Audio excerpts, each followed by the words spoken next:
ஒரே இடத்தில் உட்கார்ந்து கொண்டு இணையதளத்தின் மூலமாக என்ன செய்து கொண்டிருக்கிறார்கள்? வாலிப பிள்ளைகள் முதற்கொண்டு அநேக வயோதிபர்கள் கூட ட்விட்டர், பேஸ்புக், யூடியூப், வாட்ஸ்அப், இன்னும் அநேக ஊடகங்கள் மூலமாக ஒரே இடத்திலே உட்கார்ந்து கொண்டு யாருக்குமே தெரியாது என்று சொல்லி தாய் தகப்பனுக்கும் அறியாமல், கணவனுக்கு அறியாமல், மனைவிக்கு அறியாமல் அநேக காரியங்களில் ஈடுபட்டுக் கொண்டு உலகத்தை ஒரே இடத்தில் அனுபவித்துக் கொண்டிருக்கிறது. அதற்கு என்ன பெயர்?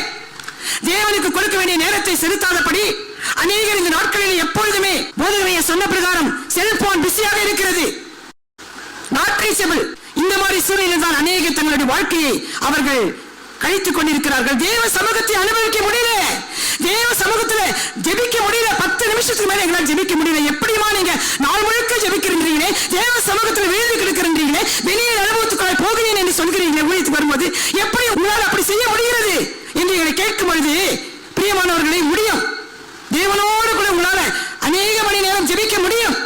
அநேகர் இப்படிப்பட்ட காரியங்களை செய்து கொண்டு தேவ சமூகத்தை அனுபவிக்க முடியல, தேவ பிரசன்னத்தை உணர முடியல. இப்படிப்பட்டவர்கள் அநேகர் இந்த உலகத்திலே காணப்படுகிறார்கள்.